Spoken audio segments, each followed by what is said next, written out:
Now to news from Parliament. 11 Free National Movement senators voted in favor of the 12% value-added tax increase as the 2018-2019 budget passed in the upper chamber last evening. The 4 Progressive Liberal Party senators voted against the bill to amend the Value-Added Tax Act. Opposition Senate Leader Senator Fred Mitchell says government should focus on the country's development as there is no need for increased taxes. We are going to oppose the tax. We're going to oppose the VAT. We're opposing that tax. We will support the government's spending authority, but we separate on this tax. There's no need to tax the Bahamian public. No need to tax the Bahamian public. The existing revenue is sufficient.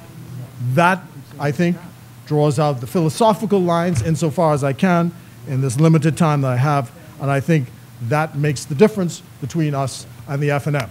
But this is the Commonwealth of the Bahamas, and it belongs to us all.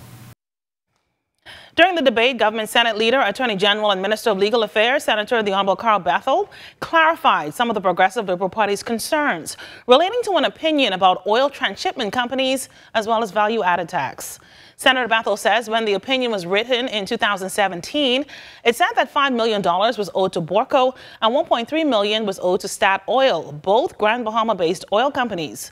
But it's obliged that the money be refunded.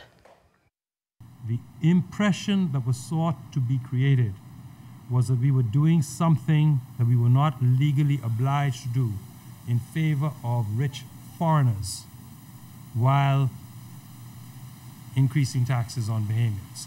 That is not so. In fact, the opinion is to the contrary, that we are obliged to refund this money to those companies as a matter of law, in part because the VAT Act in about 3 or 4 places makes it clear that transshipment services that are export-based are not vatable, and to make that pellucidly clear, after having passed the VAT Act, the PLP passed an amendment in 2015